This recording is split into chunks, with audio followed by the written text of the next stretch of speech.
Friday shopping. So everybody right now putting their money together because they probably got off today for the rest of the week.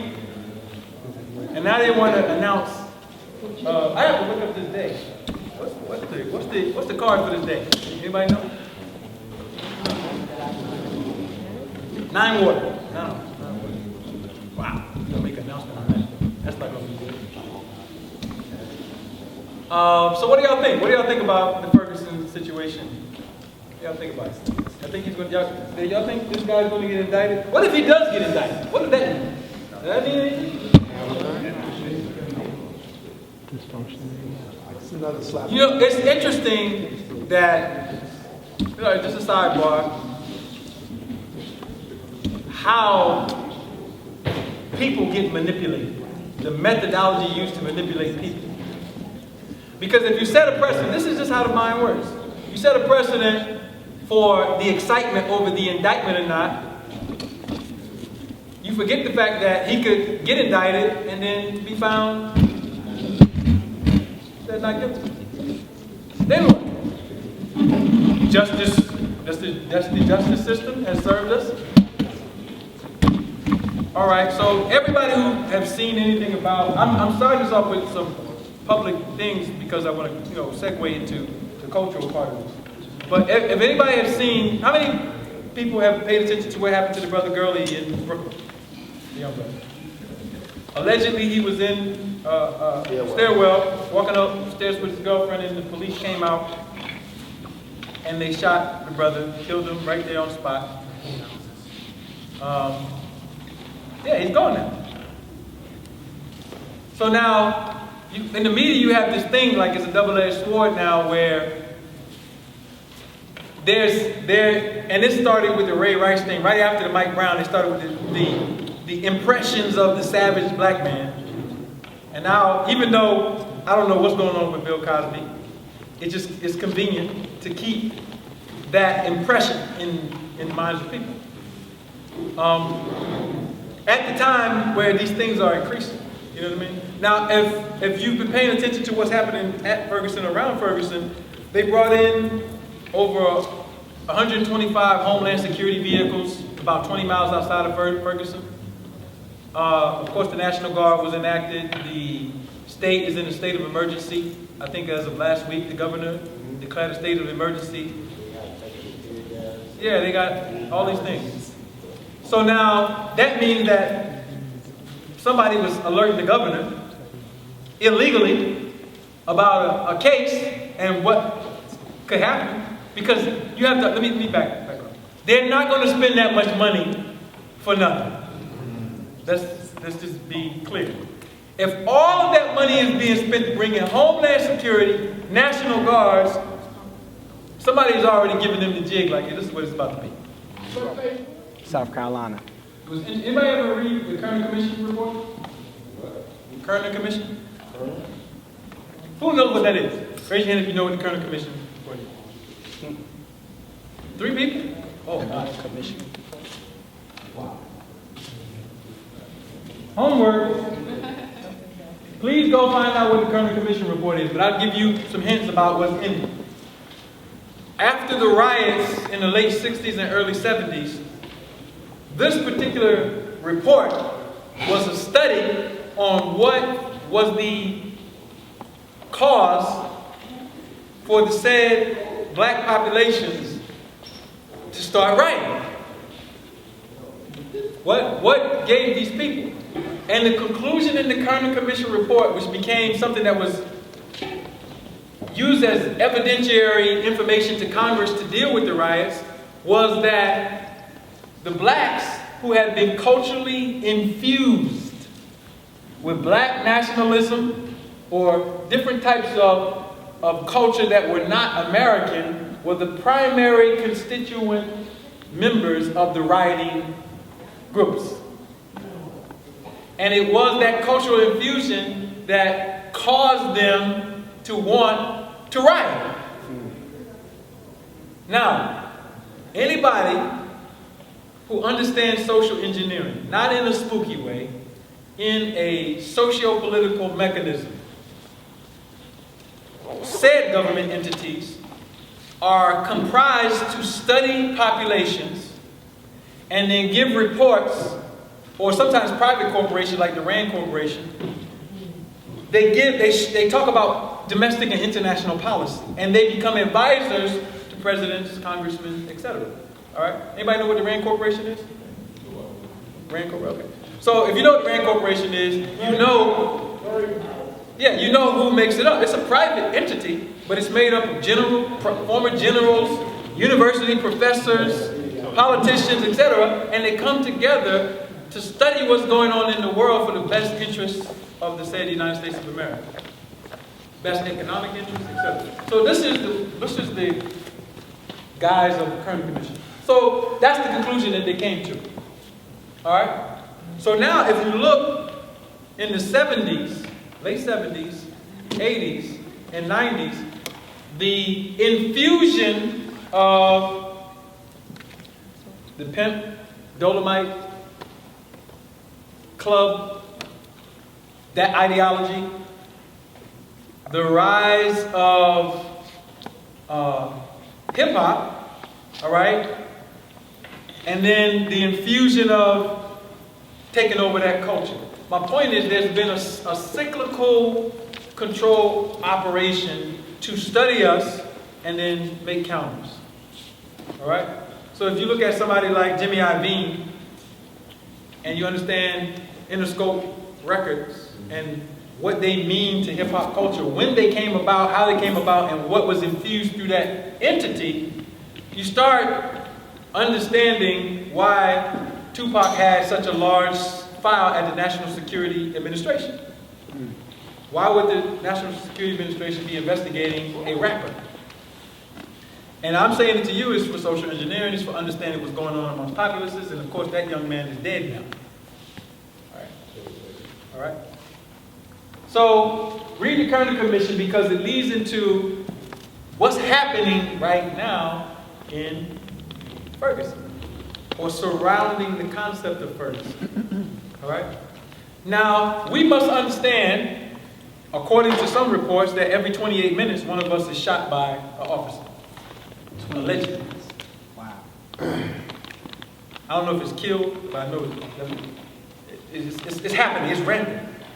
And now it's getting publicized more. When it gets publicized more, it gets people's attention. And it deserves our attention because we have to ask ourselves a question. Why is this said state entity attacking a specific group and population the way that they are? Why is it that young black males are so... What is this about? You know what this is about? This is about, have you ever been in a fight, right? And somebody beat you up? You ever got beat up? The person who beat you up has it in the back of their mind that if they come to school tomorrow, you might want to fight again. You just might. We never know. You might want to get some revenge. They might have stole you or something.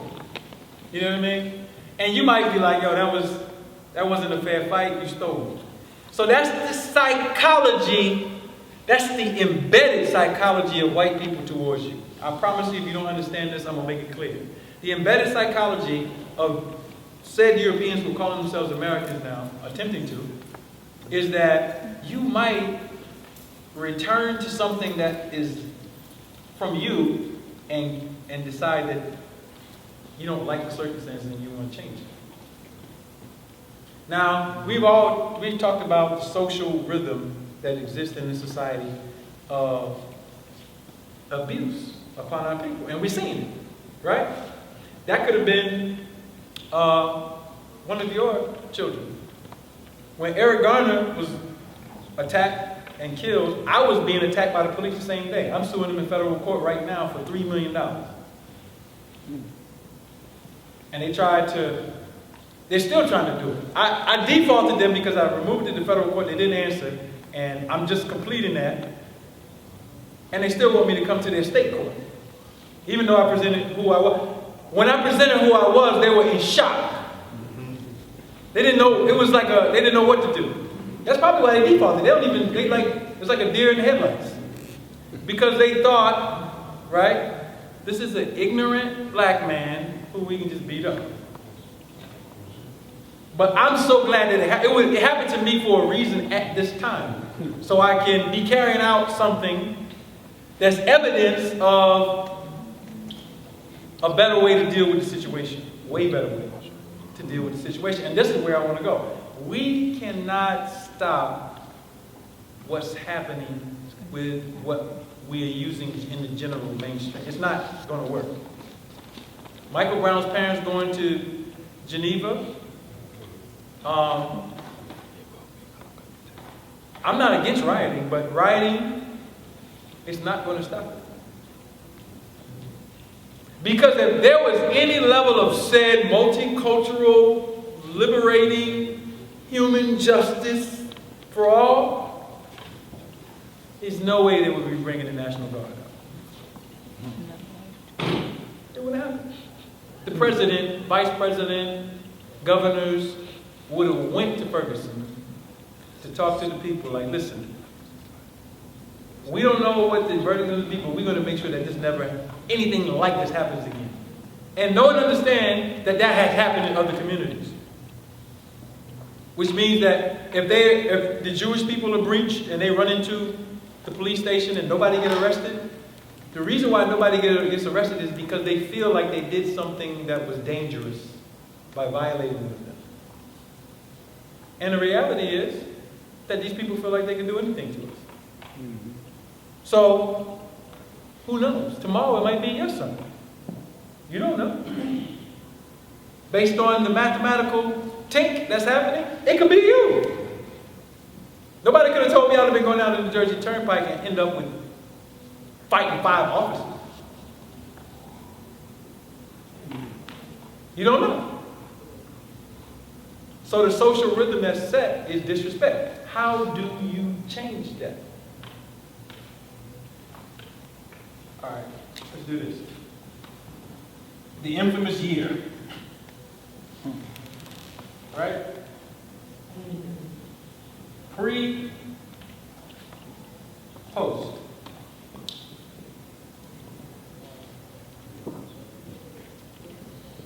All right. Let's look at the world before 1492. And let's exclude ourselves for a minute and ask some questions about other people. And I want you to think about this. Prior to 1492, you had these other groups. You had white people who were claiming to be Jewish and Chinese people. They all had the right to know who they were prior to this time. That's my point.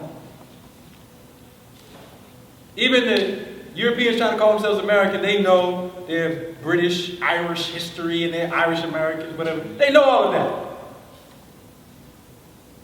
Chinese can talk about all the stuff that goes on with them within their civilizations, and they can have pride in it because it's dealing with cultural pride and it's dealing with political identity.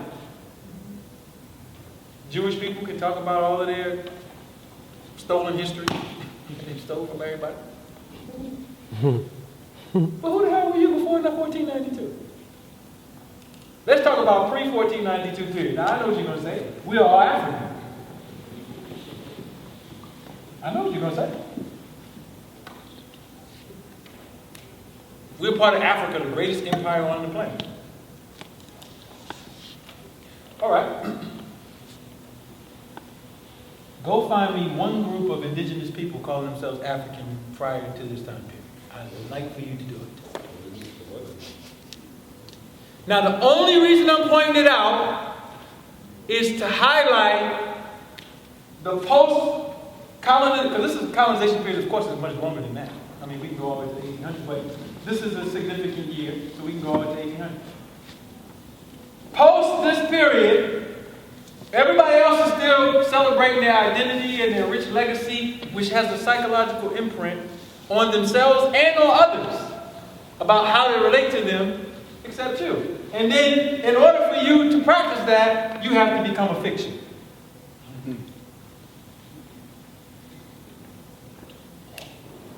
Right? So I'm going to tell you what that looks like. We know generically from speaking from slavery that most of our descendants were already on these land masses in the Americas, or some of them were stolen from what is known as West Africa. pretty much. And then when we go to South America, you got kingdoms of Angola and other, but here in North America, we know where our lineage is. It's either something going on in West Africa or indigenous peoples in America. A blend. We know that, right? All right, so if we know that,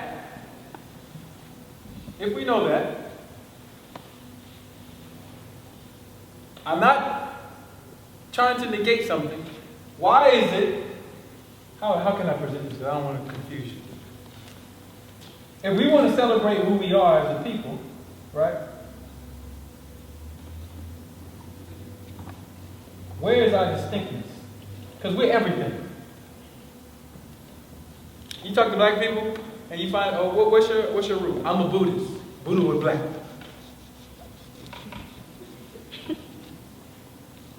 I'm the ancient European. The ancient Europeans were black. I'm Maya. We're from East Africa. I'm Kemetic.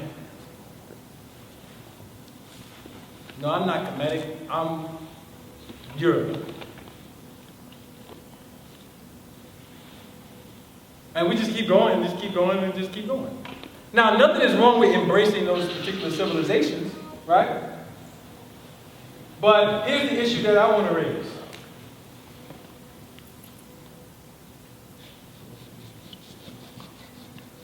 Political. Let's use, and cultural. I'm going to show you something that is just significant. Jewish people have a Jewish cultural heritage. They also have a political heritage as Jews. Chinese people, you can just keep going on that so-called Native American, you can keep going on. When you come to us as a people, we have a scattered cultural claim and no political claim. Which means how we do things as a group was scattered, and we know that's because of slavery. Now we're post-slavery, and we're looking at solving problems politically, and we have to ask ourselves, what cultural components can we infuse to help us with that scenario? How can you do that if we don't know what the hell we are? Yeah, okay. How can you do that? Right. Well, I mean, we don't have to focus on who's not doing it. Let's focus on who is doing it successfully as the litmus test. And then let's see if that can be the groundwork for a critical mass to be a good reflection of what others could aspire to do who are out of their mind. All right? So let's come over here and find out what is good culturally. Now, how do we know if something is good for you culturally? How do you know? It feels good. It brings immediate success. That's it. It serves your purpose. Yeah, it brings immediate success. You do it, successful. It's successful. That's how you know something is good. Whether you agree with Jewish people or not, whether they stole somebody's history or not, they become Jews and they operate successfully. Because they believe they're Jews, and Jewish means they're the people of God, whether you believe them or not, and they all agree that they're the people of God. And it works for them. And they approach people like they're the people of God. And they politicize it. They publish literature, they do all these things. And they make the world sensitive to their struggle. By their own efforts. And then, of course, getting assistance. All right. Today, Netanyahu just actually put that claim in to change the legal structure Of the be Knesset. Jewish, to actually kick out all to actually make the basic laws Jewish as opposed to Israeli. They're actually taking those cultural values and actually imposing them into the state such that all the Arabs, all the Palestinians don't even have a cultural place in the state anymore. Gotcha. They wouldn't disallow, take Arabic out as a national language, but the whole thing. Yeah. He went there today. Yeah. I don't blame him. Self-preservation. What do you mean? Hey, listen. What do you expect? You expect him to be nice to those people?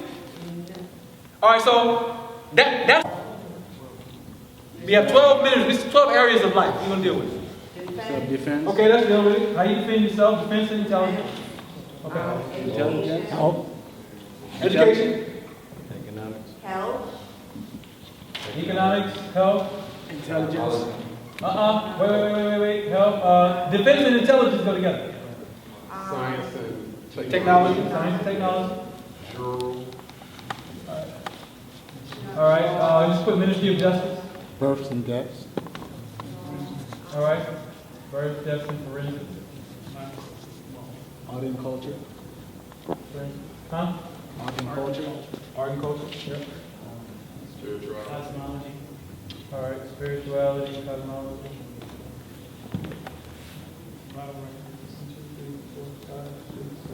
9, got 3 more. Chief Minister. Chief Minister. You calling my name, brother? Or you saying the minister? Oh, my title. No, I mean, but we're talking about the actual ministry. Just the vital records and statistics, life, birth, that's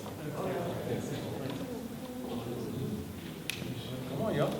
Y'all need to stop. Much getting y'all. We have communication. Yeah. No, we don't.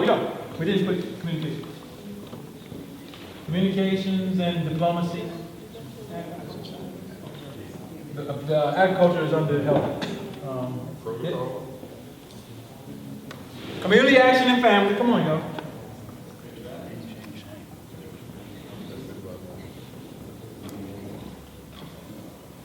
Government operation. Operations. Government operations. Now this is important. Culture is about design. What's the gross domestic product in North America? What's the number one? What? Say it. Debt. You know what gross domestic product means? It's the thing that you are using the most to acquire wealth. Is debt. That's a political and a cultural phenomenon for white folk. Because their objective was to kidnap people and make them slaves. So those people are already in debt. Who they've enslaved. You know what I mean? They're in debt as far as like they're not able to provide for themselves as the generations are broken from whatever they were participating in. And they had to bond these people. So they set up the bond system and security. So y'all follow it? Okay. So slavery started the debt system. That's my point. And it's both a cultural thing to enslave people by doing what? Stealing their identity and using it for your own purposes. Y'all get that? Y'all agree with what? Ain't no cameras on y'all. It's okay. The camera on me. White people steal from you and then they use it for their own purposes. So let's look at these areas and look at the cultural phenomenon. All right, so let's take health. What do niggas eat? Come on now. Protein. Soul food, protein shakes. Lots of grease. I mean healthy, now I got a protein shake. Wait, you mean like just generally or like? Yeah, generally. It's levels to it, of course, I guess. Generally.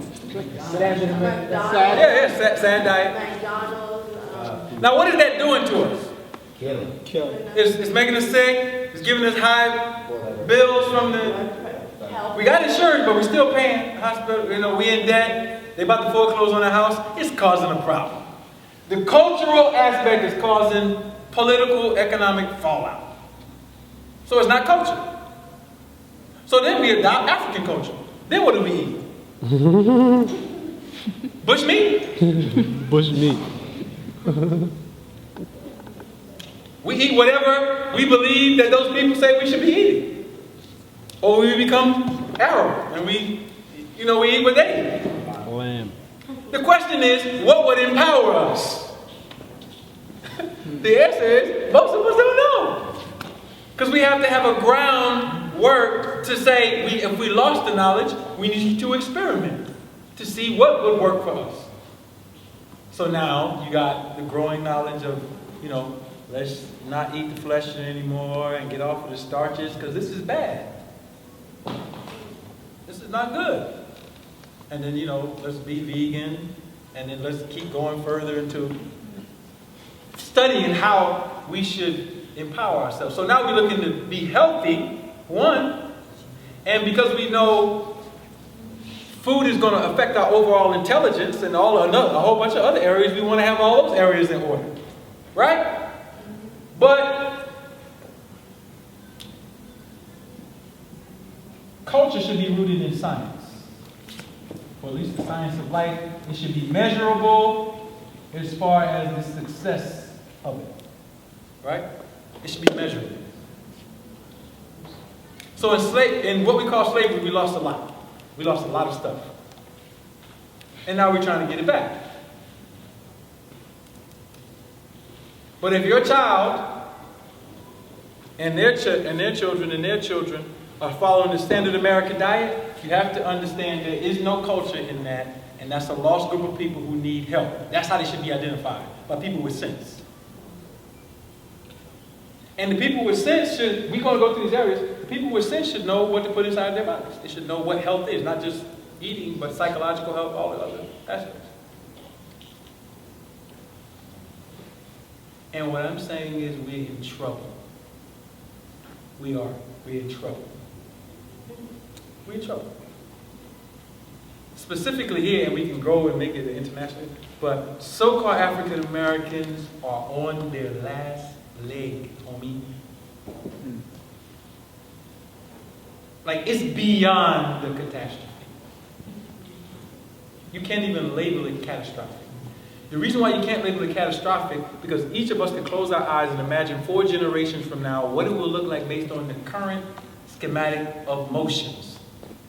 What will said black people look like 4 or 5 generations from now, continuing to do the same thing that they are doing? Look at our With children ignorance. now. All right? The mass amounts of things that are going on amongst us have something to do with just not having a culture in a certain area and not getting an immediate successful aspect of, it benefiting. So now my point is we need to learn how to eat. We have to have a culture that we set as the standard based on our own study. Because if we're sick, we can't do business with each other. Because if we eat like the European or whatever they taught, because they're studying us to try to make us sick, they are. Then we're caught in their trap. And their trap is what? They're parasites. They like to steal, take from other people, suppress, or whatever. So we start doing it in our black organizations. Right? You see another brother or sister that's brilliant, and then you want to invoke envy and jealousy towards that person because they're great. It's no way you can be healthy having that kind of mentality. That's true. You can't be healthy. What's wrong? Something is wrong with you. A healthy person does not even have that in them. But what I'm saying is that people have figured out how to get us to go against our nature by setting up a cultural dynamic. So now we're in autopilot on things, doing things, and we don't know the causation. We just see the effect, and we still can't correct it because we don't know the cause.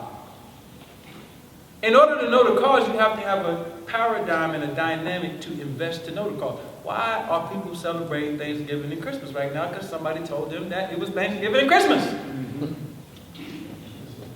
And they got addicted to turkey and presents. Carrot cake. Now, it ain't got nothing to do with pre-1492 activities. It has nothing to do with it. I don't care what historian comes to you. Go find me the black people that were practicing Christmas before 1492. Oh, they had ancient Christianity in Africa. Okay.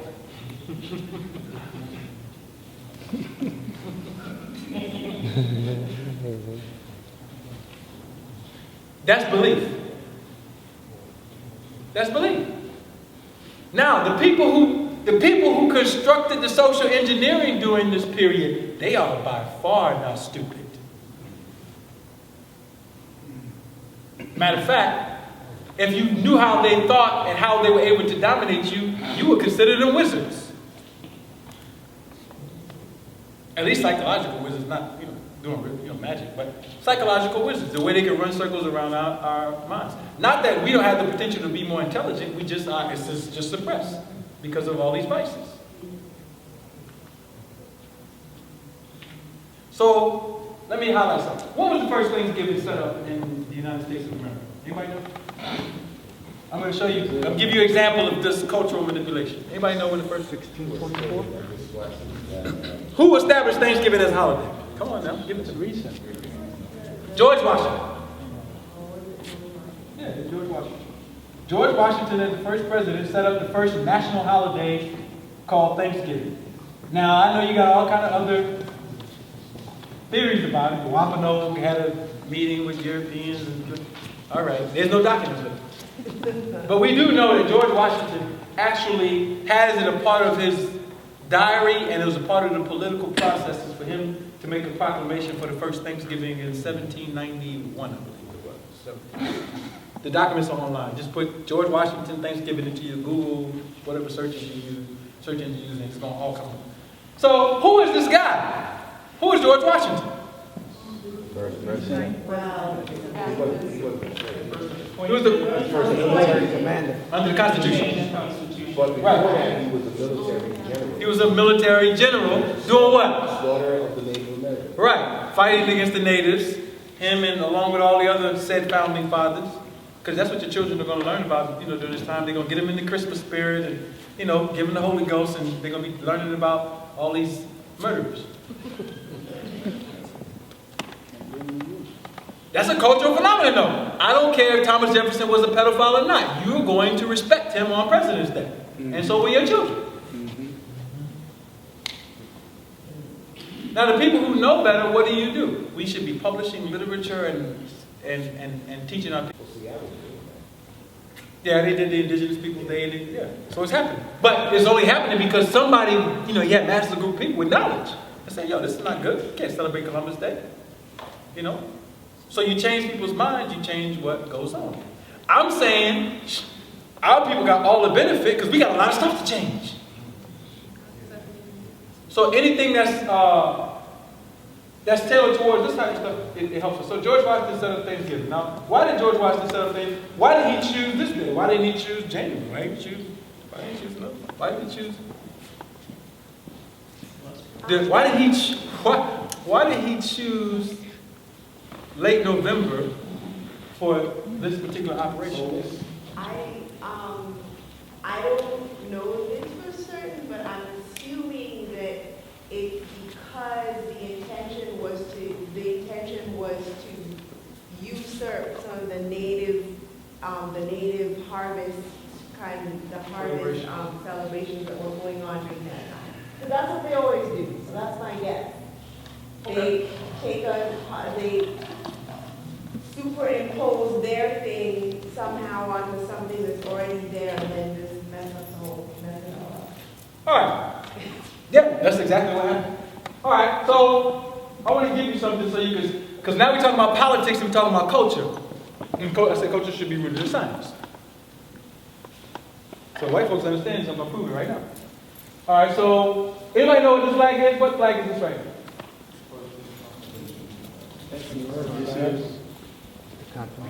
The first national flag for the United States of America. Prior to the 50 states. All right. So this is from a book that I have called Know Your America, but it's quoting stuff from the Congressional Journals of Congress, and it asks questions by what authority was our first national flag established? Answer, authorized by Continental Congress. Anybody knows what Continental Congress was? That was the Congress prior to the establishment of the current Constitution.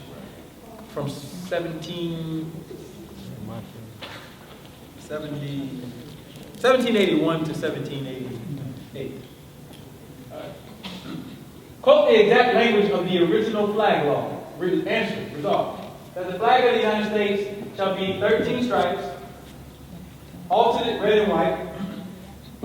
That the Union be 13 stars, white in a blue field, representing a new constellation. What the hell does a constellation have to do with flags and government? And why are you infusing that into the national political thought? Because allegedly all the people were Christians and they're not supposed to be studying constellations anyway. Who was doing this?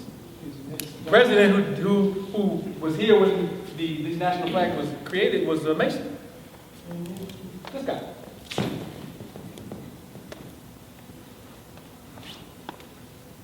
So, okay, generally studying constellations, how many of the people who just study? Like in the 12, they study 12 constellations, right? And the zodiac. That's kind of old in study.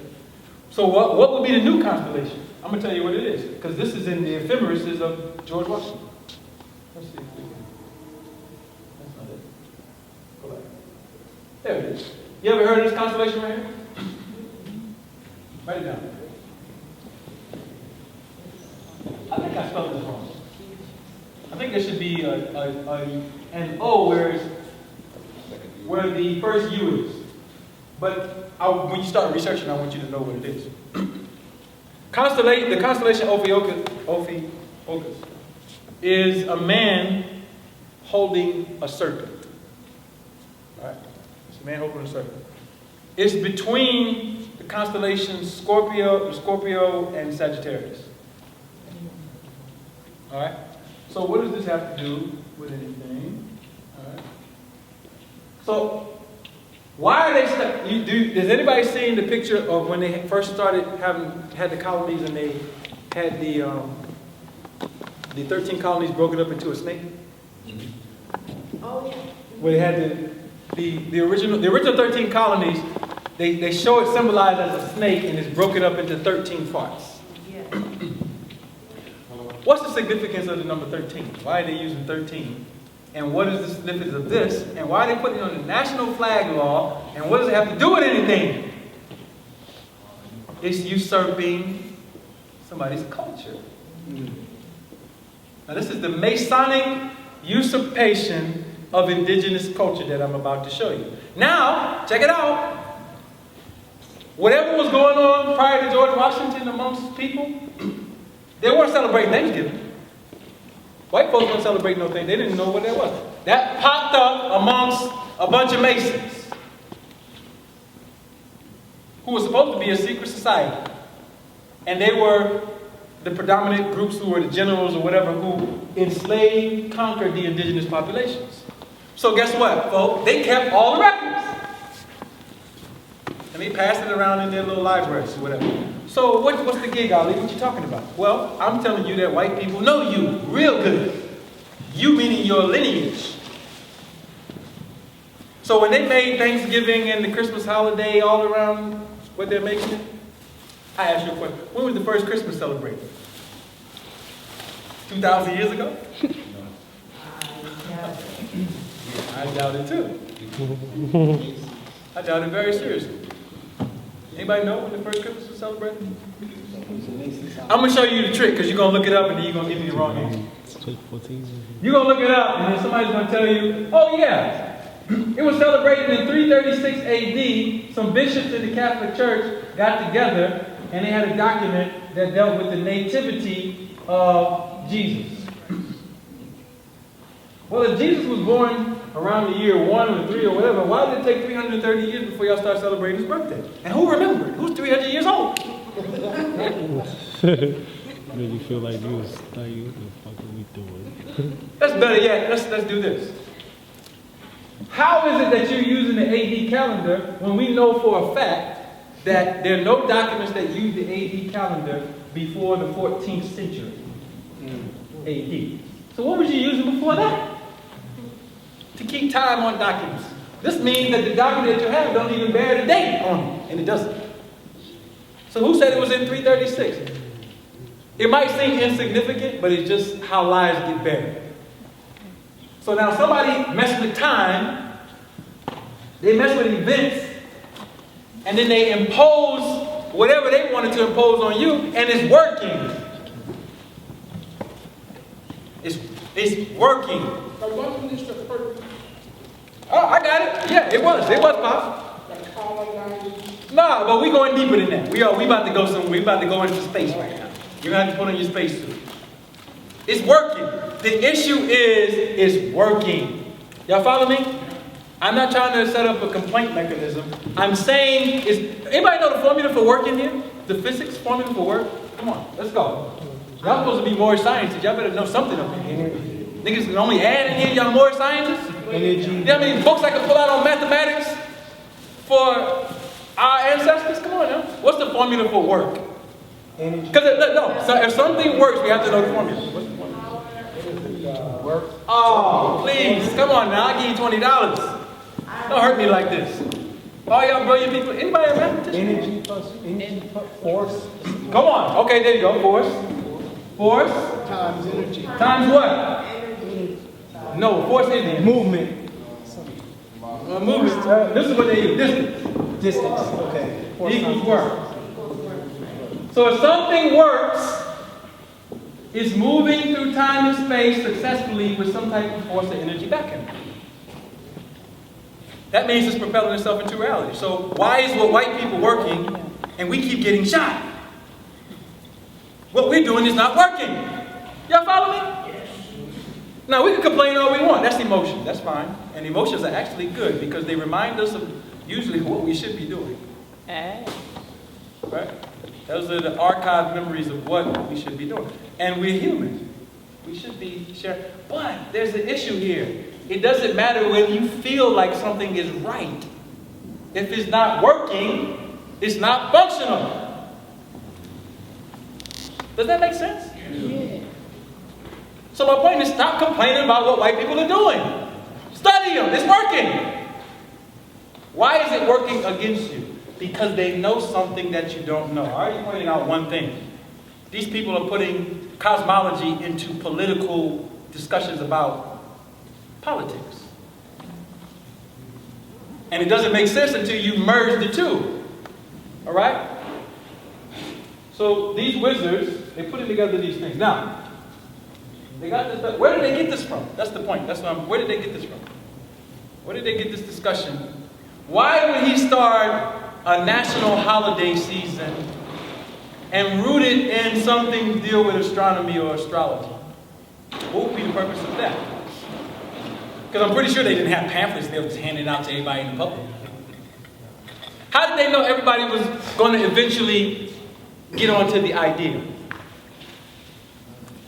Was it luck? Words. All right, so let's make you a CEO. You're a CEO, right? You want to plan something. You want to plan a business, right? How do you know whether your business is going to work or not? You have to study the population that you're going to deliver services to, right? You set up a business plan, right? If your business plan is poor, what's going to happen to your business? If your business plan takes over the world, what happened to you? You got something in there. You follow me? So instead of being angry with people who have colonized, we should actually study them. Not to necessarily implement their methods, just to understand exactly what they're doing. Because if you come up with a countermeasure and the countermeasure doesn't meet the level of their plan, you're going to fail, right? That's like getting into the boxing ring. You've never boxed before, you want to fight Floyd Mayweather or Muhammad Ali. What's going to happen to you? You're going to get beat up. You're going to get beat up.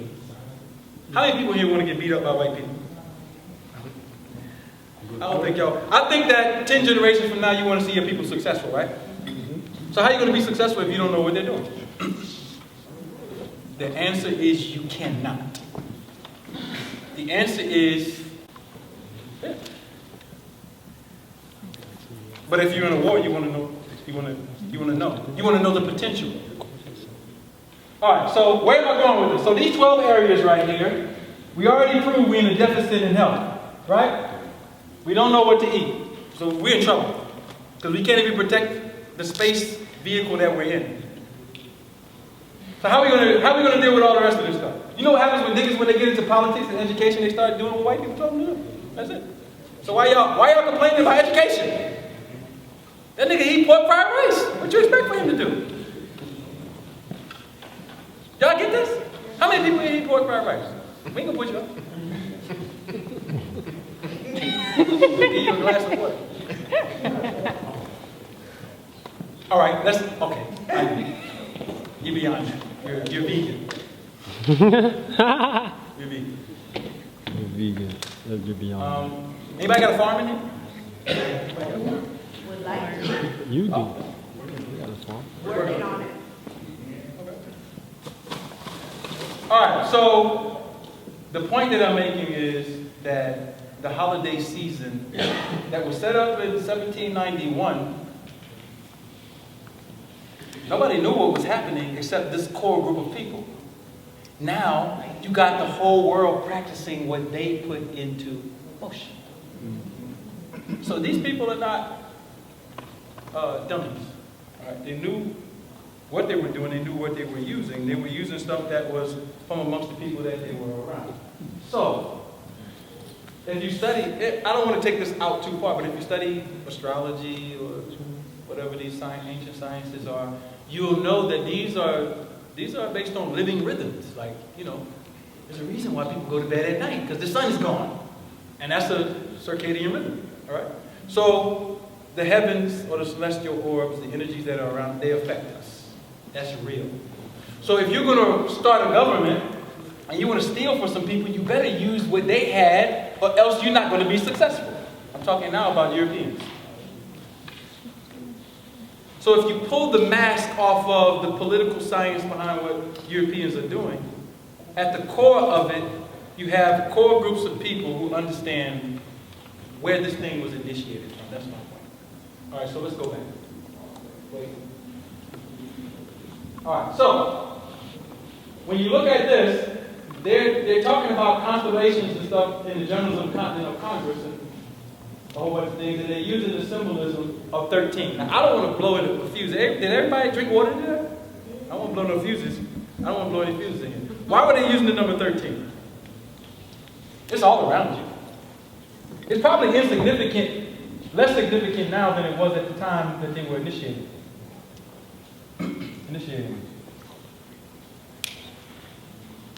Anybody know any of the history? Some of you should know this from, let me go back. I have something in here that I want to show you.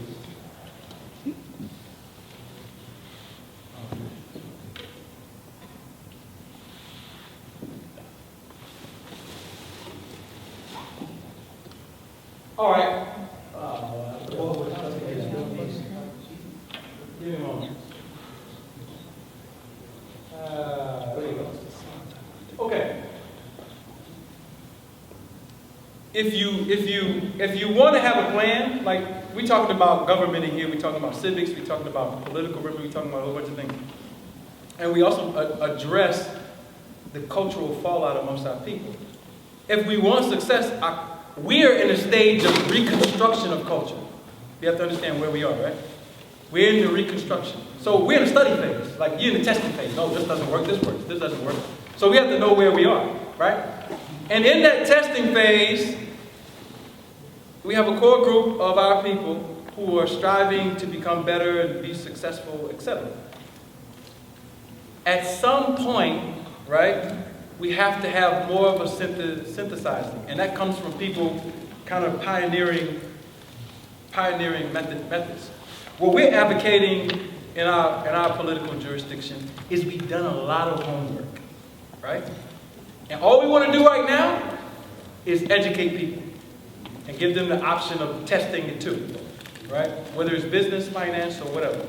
But what we're saying is that in that testing, everything that we use, everything that we end up using, it's completely rooted, and we, for lack of a better word, because sometimes this word becomes a spook word, it's completely rooted in something scientific, right? It has absolutely no belief in it, except faith and confidence in yourself to continue on. And if you study indigenous people, even in the state, post-colonization state, people who have had less colonization, none of what they do has belief attached to it. All right? They might have a mythos, but it has something to do with how they construct their societies. Right? So there's a synthesis between real-time living and what you're calling their belief. Whereas opposed to that kind of environment, most of our stuff is steeped in belief, right? It has nothing to do with actualizing power or life. That's something that you have to meditate on. Think about all the things that you believe. Why you believe them, and are they useful for you? So how many people are going to celebrate Thanksgiving? How many people are going to be around people that celebrate Thanksgiving? Come on now, y'all. Come on. All right, so when you don't eat the turkey and stuff and the other things, of course you're going to get highlighted, and then a conversation is going to strike up, right? And somebody's going to ask you, now, I'm coming to believe. I'm going to blow your spot. Oh, you don't eat turkey no more, Brother MC? Why not? And then you're going to start elaborating, right? You're going to say, well, you know, this is bad, blah, blah, blah, blah, blah, blah. But some people, inside of that elaboration, because we don't talk to each other enough, they're going to start enunciating belief. Right? For instance, you became a vegan because you saw a commercial. Come on now, tell me the truth. Tell me the truth. Dr. Sebi. Dr. Sebi. Dr. Africa. Dr. Africa. That's good, but that's not good enough. You know why? Because Dr. Sebi can tell you anything. That was my education. Yeah, Ali Muhammad can tell you anything. What do you know for yourself? You healed my high blood pressure. Okay, high blood pressure went away, so you're doing something good. That's evidence. I like that. Go ahead, bro. You require less sleep. You require less sleep. Just feel better. You feel better. Yeah, just feel better. Not heavy, just lighter, I guess, more nimble. Right. So that's the testament, right? Because then people can look at you and they say, well, look, you used to weigh, yeah, you used to weigh 200 pounds. Now look at you. So life is about evidence. That's what I'm trying to get to. Life is about evidence of something working. Now, the reason why I'm saying this is because that's my disclaimer. Because as soon as niggas start talking about astrology, they start making up shit. You ever had a reading from somebody? And they trying to be slick. They asking you the question and you answering it, and then they acting like they prophesied something. Right? You ever had that happen? Anybody ever had a reading? I got a reading before. I was like, I just told you that. What you talking about? So if my point is that what you're using is not rooted in science with verifiable evidence, then it can be seen. And that's what we want to do for our people. We want to be able for you to see through bullshit. Because then you'll make better decisions. Then you will make better decisions. So let's come to what these Europeans were doing. Now, I have a chart, I think I flipped through it, but I had a chart of different civilizations that had sacred practices from this time on through what we would call the winter solstice. And, you know, it was maybe about 12 of them up there. Some in Africa, some in Asia, some in the Americas. For instance, you have the Inti Rama festival, which is the festival of the sun. It happens during the same time. All right, there was no Jesus Christ. So now you have a time period where people are doing, I'll label it. I'll show you this again. I think I had it up here. I had a whole list of it. What is termed solar celebration during this time of year. There we go. All right, so there's different ones. Some of them are convoluted. But they were taken from older civilizations. But my point is, there was this focus on the sun. Right? Now, do you have a holiday now that's focusing on the sun? Social celebration. Some of us do social celebration. Why do you do it? To be in line with the energies of that time of year. Do you feel anything different when you do that? What? I'm sorry, say again? Like, if you do a solstice celebration, what are you doing? Meditation. Okay. What else? Fasting, meditation. What's the purpose of doing the fasting and the meditation? Creates rituals. Let's go one at a time. It's a very receptive, It's one of the most receptive times of the year, and depending on what you're placing in your mind and spirit at that particular point in time can be carried into the next year. She did it. I was waiting on it. All right, so you're meditating because you're dealing with your power to create. Now, we always create something. We create all kinds of problems. We create problems in our lives. We create success. We create children. We create a whole bunch of things. But we are creating. Right? So, from my personal study of our culture, in times where it was most successful, is the times that we were most, we were implementing culture for responsibility. Right? Mental, spiritual responsibility. Being responsible for yourself. Does everybody understand what I'm saying? Which means the ritual of meditation was to go into your mind, whether you were trying to invoke something, envision something, whether you were trying to release something, whatever it was, the whole idea was striving to be responsible for yourself. That's the whole idea, right? And then Europeans, and sometimes we did this to ourselves, they came and they said, well, look, what makes these people successful? Okay, they got families, they're together, they believe in unity, they got these laws. We want them to do everything opposite of what they're doing in their success. And don't, know why that thing was successful. So an example would be, right now, let's use this, because this has everything to do with what I'm saying, even though sometimes my mind works like this. I just try to use my intuition. If you want to meet a mate, how do you meet them? If you want to what? You want to meet a mate. How do you meet your mate? How do you meet your mate? Go outside. Come on, nigga, don't lie. If I say offensive words, sometimes I get out of hand, so I'll apologize in the end. You gotta go to the club, man. Go to the club. You gotta see what you like. No, I'm serious. Where do you meet your mate? Sure. Where did you meet? Don't say it out loud, because you might embarrass yourself. Where did you meet your mate? Think about it, right? All right, and think about the culture that's present now. Because your children, if you have children, or your children's children, they're going to meet mates in less successful places. Right? Right? Check this out. In ancient times, we used some of the star stuff to have prearranged marriages for the culture. Right? And the mothers, usually, will have a knowledge, based on studying whatever cultural dynamic we have, that this child and this child will be good together. And then they will grow up, they would know each other from young. And grow up around each other and build a bond, and end up getting married. Right?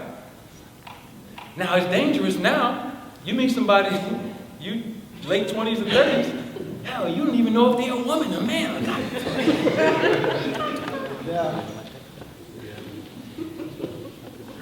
If your antenna is not up, you know what I mean? You don't even know.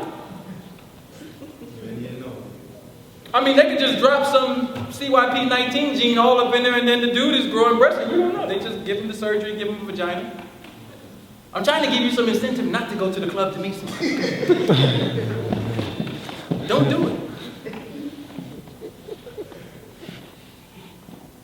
So that's what I'm saying. We need to start thinking like that. How are our children? I have 6 children. I have 4 daughters. Who am I going to marry my daughters to? I have to marry them to your sons. Right? So, but the culture that's predominant, right? Look at it. Don't go. That's suppressive. What I'm talking about, right? Because there are people on the planet who still do that kind of, maybe, they still do arranged marriages and stuff like that, right? And the Western democracy says that's suppressive, right? Now check this out.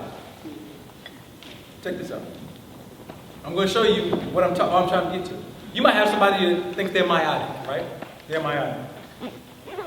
They got locks and all kinds of stuff going on, right? Or whatever they do. Yet, none of those practices in those successful civilizations have they adopted. They're democratic, actually. Their children they don't meet people in prearranged marriages. So why are we wearing all this stuff if we don't use it? The reality is, white folks set up a government, and because you are a corporate slave, you can't use it. You're bound by contract, either ignorantly or by fear, not to do anything differently. So I don't care if you say you're in the UNA, Nation of Islam, Moorish Zion Temple, Arno, wherever you say, if you're not using it, it's nothing, because it doesn't work.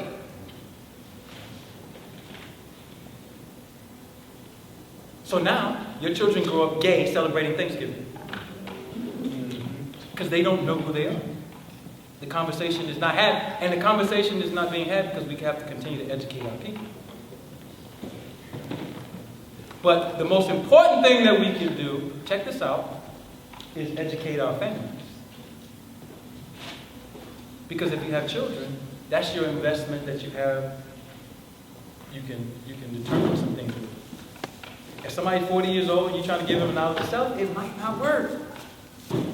He or she might reject it. Or the emotional pain might be so deep that you can't pierce through it until they decide to open something up. I'm talking strategy now. If people who are aware understand their life and where they are now and where we want to be 5 generations from now, you will be doing the things now, right, to ensure that that 5th generation is successful. And the reality is most of us are not doing it. That's why I said African Americans are beyond in a catastrophe. Because if we all want to meditate on something, let's meditate on what we'll look like 5 generations from now based on where we're going. Oh, let's take the people out. Let's take the vegan and the conscious people. Let's see them. Let's see where they'll be in 5 generations from now. Where will they be? You know where they'll be? They'll be all dead because they'll kill each other over dumb shit. Arguing about whether we should wear a nimbus cloth or a fez. When you see that going on, now this is just an independent, when you see that going on, you know the parties don't know anything about the thing that they say they're a part of. And 2, they probably haven't set up a methodology for it to be a real cultural phenomenon that they practice. Right? Because they have to go to work on Monday morning for the next 30 years and leave their children, what? SNAP? Welfare? They can't do that. So all of these areas, our work is to provide consistent, I can't even say alternatives, a consistent basis for us to exist in a way that we can be successful.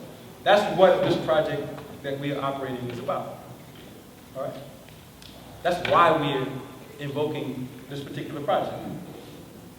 Now, I know I can look at people in honor and see y'all not following the diet. It's okay. And make you eat like you're supposed to eat. What you want me to do? I got the literature. All right? We have people who are skilled legally. They can help you set up a business and do all this stuff right. You know, sometimes they don't do what they're supposed to do. But all of that is the dimensional garbage that's been dumped onto us. All right? So, I really diverted. I was supposed to be talking about stars. Maybe I am. All right. So, what time is it? 9? Okay, we got 2 minutes. All right, so here's the jig on these Masons. These Masons understood the symbolizing of the number 13 represented, I would say, probably the oldest calendar system on the planet. All right? From the Americas. All right? That's vitally important to understanding misconstrued Native history here. All right? So when you see what's the name that they were using at the time? Powhatan. The Powhatan giving the early British a belt, a treaty belt, right, made in 13 pieces. This happened amongst the Powhatan, all right? Powhatan, look right there. So you understand what I'm saying. I don't want to lose you. Anybody ever heard of this? Powhatan? All right. Now, Powhatan wasn't actually their name. Powhatan is actually a she word, and it represented the calendar. And they had 4 celebrations. So when the British saw them celebrating on these equinoxes and whatever, and the word that they were using was Powhatan. Powhatan means time or calendar, and 4 parts of the calendar.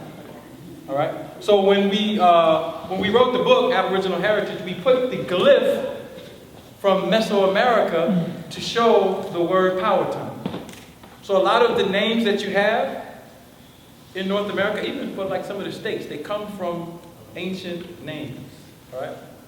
But it was all significant because it dealt with the culture. Now, how deep does this go? This is the importance of it.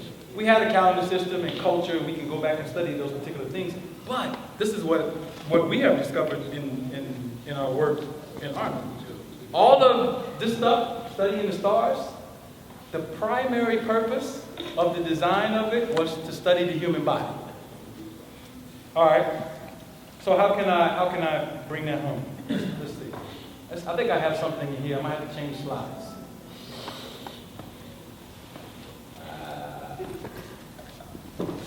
Okay. All right.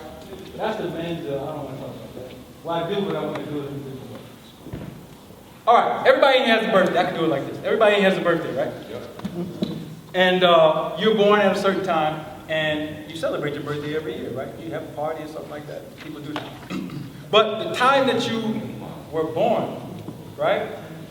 In ancient times, in various civilizations, indigenous civilization, Moorish civilizations, ancient Africans, the time that you was born, knowing that based on calendars was the most significant thing that you could know. The reason why that was the most significant thing that you could know is because there were varying types of cultures that would identify the energies that were inherent in you, right? Attributes that will come out to be successful for the group.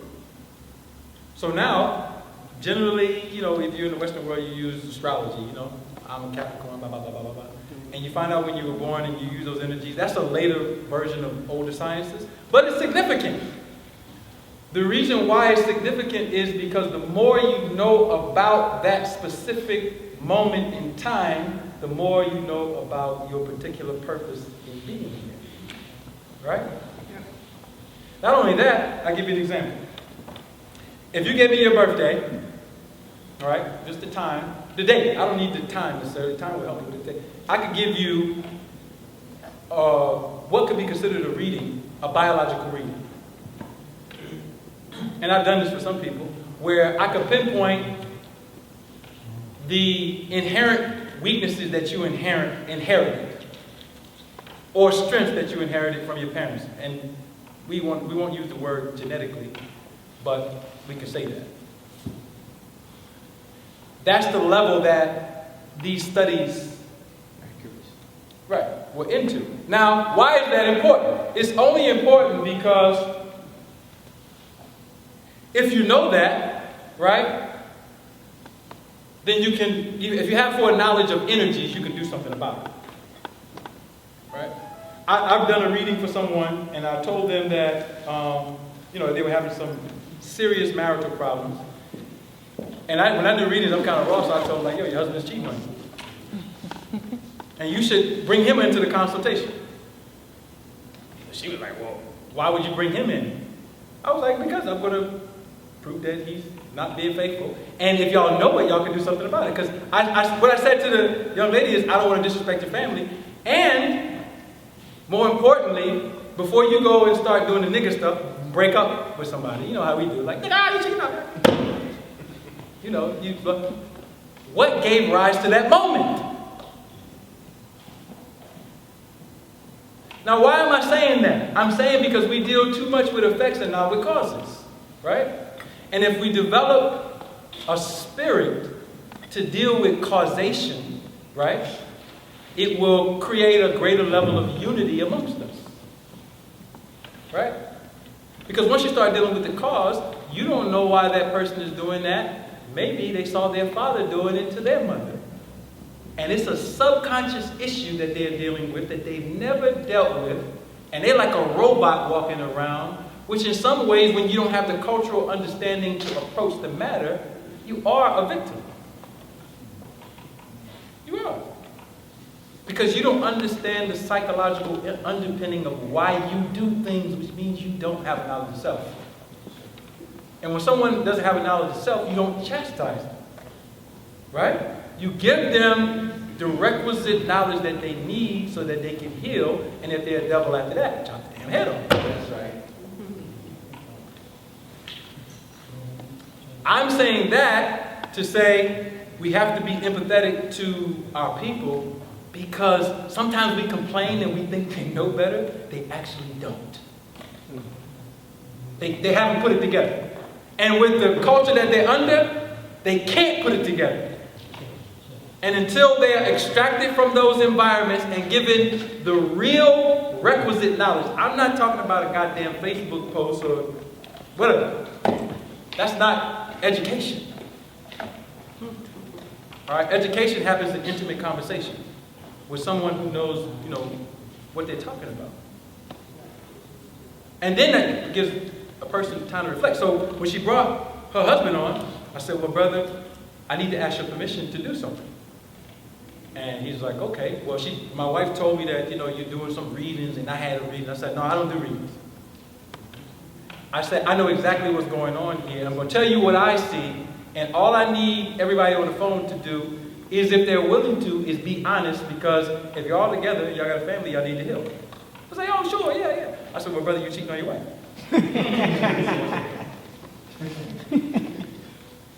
And I felt what he was feeling.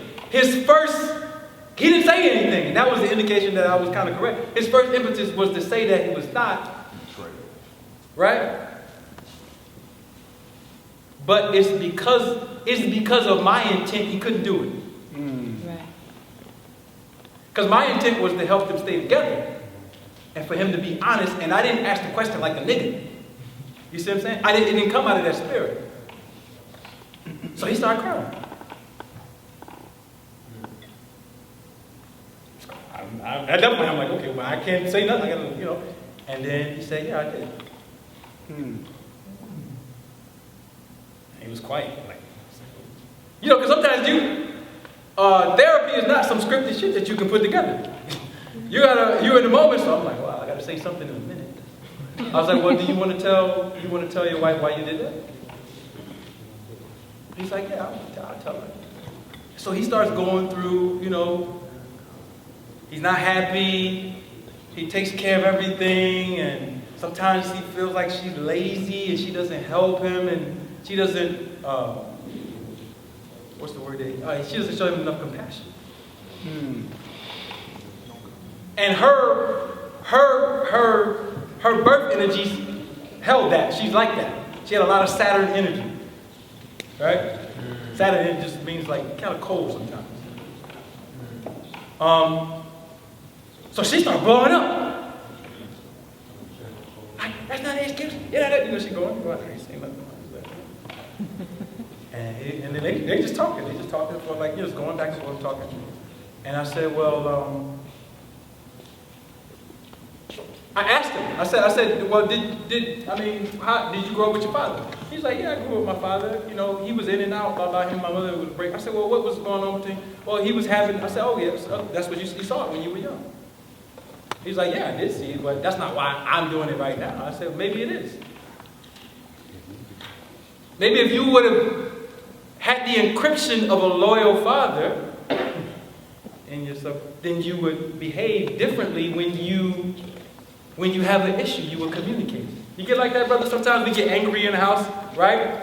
We being responsible, whatever, and then we have an issue with our said mate, and we don't say nothing. Come on, y'all.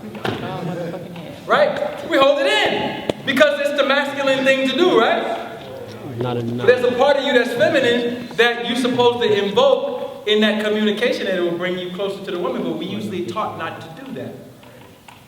Right? Because that makes you what? Vulnerable. Now, why am I saying this in light of a goddamn Thanksgiving holiday? What does it have to do with white people? It has everything. Because if brothers and sisters, if we loved one another, there would be no Ferguson. That's right. You follow me? Oh, they didn't. It wouldn't be, listen, let me explain something to you. Any one of us who are really awake, who has children, right? If Darren Wilson took your child, you don't have to talk about what would happen. That's right. You follow me? It's not even a conversation. But because we have this synthetic self-responsibility, it exudes itself everywhere. And with that psychology, we attract the lie. And the lie is comfortable because it's reciprocal with who we are.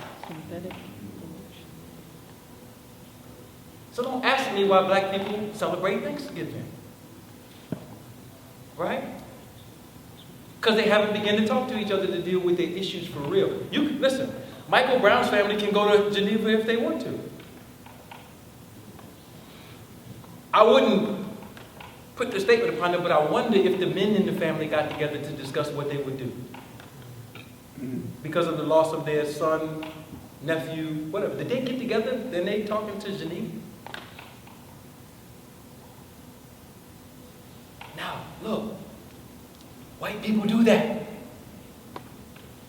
You know what white people said? They said, we're going to build our own jurisdiction, right? We study these black people all over the planet. Shit, we're going to do what they do. Now we got the Navy SEALs. We don't care if we come home. We just want the mission. You follow me? They don't care if they come home. Now you talking to the white man is the devil. Huh? Huh? Listen, if you're a valiant warrior, you're willing to die for your country, you're not nothing but a warrior. I don't care what color you are. You can use all of that stuff and try to implement. No, these people are willing to die for what they have established because they love it. Even if it's evil. That means nothing to them. So the question is, how intimately are you engaged in yourself, right? To come to a meeting on time. To spend time with your family during this time based on knowing what to do, all right? And having a culture. How intimately are we involved in those particular things? Now, sometimes when we start imposing rituals on each other, it gets stringent, right? We feel like we shouldn't be doing that, right? It feels foreign. You know why it feels foreign? Because it's fake. There's no way we should be doing rituals and we're slaves. Right? Who wants to get up and pray at 5 o'clock in the morning when you know you got to go to work at 8? Nigga, I got an 8 to 6. I ain't getting up to pray. I'm trying to get that extra sleep in. But if you could get up whenever you wanted to, right? Right. You see what I'm saying? Yes, sir. Then it's easy. It's easier. Oh, that's the verdict. No charges brought on the cop. What happened? No charges. What? All right, so what did y'all expect? Why are you surprised? I'm not surprised. It's just. Absolutely. That's not a surprise. I expected Okay. that. All right, so we still have time. So I guess this ends the We conversation. want to spend that money on black. So everybody understand what I'm trying to say? When we are dealing with our culture is not all these outside bullshit things that we can do. All right? Your culture is what happens in your own space and then the people that are around you that are intimate. And the greatest thing that we can do at this time is take the knowledge that we have and implement it. Because you can talk about anything that you want to talk about. All right? People label us, oh, y'all niggas going to jail. No, we're not. You can't set up your own government. Yeah. So what? We did it. That's right. What else we gonna do? Wait on this? We can't wait on this. So we have to have a better communication for our people. And the communication is understanding and being empathetic that they are afraid, right? So when somebody is afraid, you know, if you ever had a child, you know, your children get afraid, what do? You don't egg them on like, you know, you're empathetic to their situation. Our people need a lot of empathy. And with this announcement, you know, they're going to be angry because they expect white people to give them justice because they don't know what white people are. I didn't say who, I said what. They don't know what they are. And so they're going to disappoint themselves because they don't. But all of this is necessary anyway. It's just a reminder. So let's open up for some questions. I did not come here. Let's go. Okay, announcements quick. You're going to keep me on schedule. Go ahead, Pop, and then come up to comment. Well, do you think all facets of our lives are going to be there if we got into metaphysics or we got into something more spiritual and something rely a little bit more on the stars? You know what I'm trying to say? Do you think life will be much better for us? I think if we use it in our families, it would be better because it would get the immediate result. You see what I'm saying? I homeschool 6 children, right? That's why sometimes y'all don't see. So I get to see what my children are going to be. I can see it. I can see it clearly because I'm interfacing with them every day and we're talking about it. Which means that they're going to be successful. There's nothing that can stop it. All right? That's where that's supposed to take place. And they learn this stuff. They learn all the stuff that I didn't learn all this stuff. I mean, I give it to them, my baby, feed them, you know, spoon feed them, but they learn it. And I teach it to them relatively, like, yo, we lost this. This is what we need to be successful. So sometimes, you know, we want to do the big thing and have wave the big flag and get everybody to bow down to whatever we're trying to bring. But it's the simple things that implement those things that make us successful. Go ahead, Carmen. 2-part question. Okay. First one is, when are we going to continue our discussion with the nationals that we were supposed to continue before you had your obligation, you know, with the situation you're dealing with? And the second Wait. But before you go to the second one, what part of that conversation, because I think we are continuing it with updating the protocols and then getting some of this stuff in alignment, because, I mean, the core issue is structural issues. Right. So, you know, I had a fiduciary duty to complete some things, which I did, and I'll begin to disseminate that. And moving forward, with those issues that will raise themselves up again, now they can be addressed in that structural. Well, kind of, because you came forth with an agenda tonight. You know, what is part and parcel to that discussion. Right. To your point. So we need to continue on with that because there were some other items that we highlighted because you did have the agenda. Well, I can say this. After I disseminate this week, next week will be my last time that I'm able to come in this fiscal year to Manhattan. Next Monday. So that will be my last time that I can be here until January because of my duties. But I'm willing, because y'all have bird's eye view of that, I'm willing to readdress those things, you know, with everybody here, you know, all officers here. To continue on with that,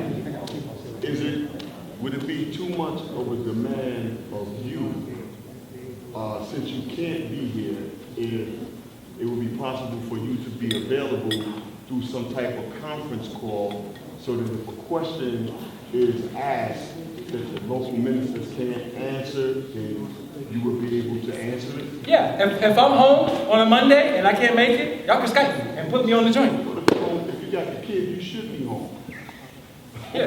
I mean, I'm not always home because sometimes I have to leave him with the sitter and, you know, run down and do something. But on a Monday night when I can't be here, I can do that. I can make myself available during the Nationals meeting, Skype me, and then if y'all ask me a question, I can do that. And the second thing was, where can someone get the curriculum for the homeschool? There's an issue with that. I have a partial curriculum that I use for younger people, and we have it from our school. Now, I haven't been able to recover the full 36-week curriculum because we're still trying to figure out where that is. But I do have what I have now for my children that I can use for 9 years all the way to 3. I don't know, see, and my curriculum is for my home, right? Because I don't teach this the way that people teach. I mean, if y'all come in my house and y'all see me teach my children, y'all think some weird shit is going on. But if you're willing to take what I have, you can have it. All right, and I'm saying that to say, because there's 2 parts to it.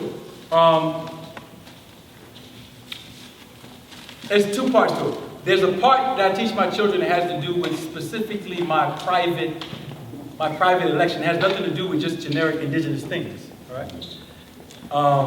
And that's related to Islam and other things, and I do that, so I don't ever want to impose those types of things on anybody. And the other part is that each child doesn't do the same thing, because I do everything based on their charting. So, you know, you have to learn the system, which we already have constructed, and then when this is my position, when you're teaching a child, you have to teach who they are. They can learn generic things, mathematics, reading, or whatever, but even when I do that, I have very specific things that I do for them. So I can encourage that methodology where you can employ that to your children, but all you would have to know is you have to be in the cosmology class to learn how to do that. Because I'm teaching my children specifically based on who they are, if you all understand what I mean. You know what I mean? My son, for instance, my son is a said Leo, all right? He likes to learn alone. He's a fire sign. Fire sign is energetic and isolated. He doesn't do good in the group. So me and him are one-on-one, all right? And everything that he's infused with being in leadership. That's his position, okay? And then he sees his father doing certain things, so okay. Everything, he studies Robert Mugabe. He studies world political leaders and stuff like that. And he's 7. But he wants to learn that. And your child might not be interested in that. You know what I mean? Depending on who you are. All right, so 50-50, that's what we're doing right now? I want to follow instructions because I don't want to get out. And I still want to answer all the questions. Do you need to make an announcement? Does everybody know what you're doing, brother? I was trying to do it before you started asking questions. Does everybody know what this young man is doing right now? No. Okay, can you tell everybody what you're doing? Who is it? Big family, everybody. We're doing 50. Who are you? Hi, I'm Asim, the Protocol Minister of the local jurisdiction of Honor. I'm sorry, not of Manhattan. And I'm doing 50-50, and this helps. Manhattan.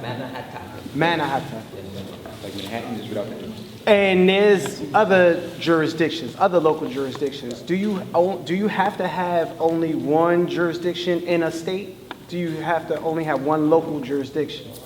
Because we got 5 boroughs, and I'm not going to just put it out there, but I may have properties that we might be able to utilize, but in Queens. And it's a big enough spot, similar to like this, but being able to erect another local jurisdiction in New York, how do you, what That's a part of the protocol manual. You can do that. Okay. It's explained in the protocol manual, which you'll get a copy of. But yeah, if you wanted to do that, you would be in that borough, have a location, and start the process, implement the curriculum. And you would be able to come down and check that out and all of that, make sure everything's straight? I can't promise. I can assist you. I don't know if I'm going to be able to come there and teach. No. Well, you know how you do over here. Right. Just maybe 1 or 2 appearances, maybe like. Yeah, and when you're doing the inception, I would love to come and help with that. Yeah, definitely. I won't be able to, be there and teach. I'm not even here doing that. I just wanted to, no, I was on February 12th. I just want to know something about my sign, a little bit Aquarius. Can you tell me anything a little bit about that? You can tell me a little about myself that I think I know about myself, but just quickly, something short. But I'm just, I hear a lot about that sign. Yeah. Well, I don't use astrology, but I study it because it's required. Right now, I use it. I don't use astrology. I use something else. But Aquarius is I know. That's the eclectic person. They're the person who is like doing the other thing that nobody else is doing. Sometimes they get labeled as a weirdo. Sometimes they get labeled as a know-it-all. You know, but they're cutting edge, eclectic. You know, yeah, absolutely, very revolutionary. Very revolutionary. Those are the gentlemen. You may not know that you have. Well, I can't get into that. The reason why I can't get into that because you're only looking at one aspect of your personality, and it's like a merger. So you're looking at the position of the sun at a particular time and what said attributes are attributed. And I don't even use that because the date is important. That's a whole 30-degree period, and that's a generic outline. But I tell you what you should do. You see this gentleman in the back right here talking to the sister right here, Skepa Kinsu? Please see him and he can elaborate completely and set up consultations or whatever. Because we do have people in here. Is anybody else who does the readings? Agni, Skepa Kinsu? I don't see anybody else who took a cosmology class. But definitely see Skepa Kinsu and he can elaborate. I'm here, I'll do it, and then whoever else is here should be elaborating on that. Where we actually pen pad, come out and write down some stuff to learn these things. Okay, we're done? We're done? Questions? Anyone else? You got another question?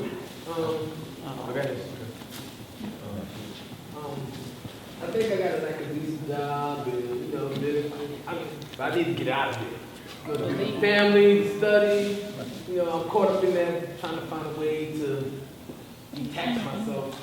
I travel from Pennsylvania to New York, that's what the job is. Right. Trying to balance. The money is here. Right. It's easier this, it's more comfortable, and, manageable. So, any ideas, something simple? I wouldn't elaborate it unless I was doing a reading, because I would be guessing. No, not reading, but come on. Work, labor? Right. No, I'm already working. Like I said, I'm in New York. This is what I'm working at. Family in Pennsylvania. So I've been for years traveling back and forth. Right. I'm trying to get out of that. Maybe start a business or something where I just can be home. Right, and that's what I'm saying. Doing the reading will tell you exactly what is available. What is available? What's available? Yeah, I'll give you an instance. In the last 5 years, in 2012, I made the most money out of that period. And I knew I was going to make that money the year before because of me doing the reading. I knew the money was coming before it came. So I was already prepared for it. So what I'm saying is when you're dealing with those things, labor, finances, family, that's all a part of what we look at when we're doing those particular things. So you can make the decision not based on belief, but based on available energy. Available energy.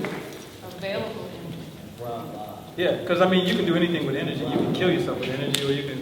So what energy that I have available for myself? Why don't you meditate about it? Absolutely. Because you're already positing that you want to do something different. So that should be apparent, when a person does what they do.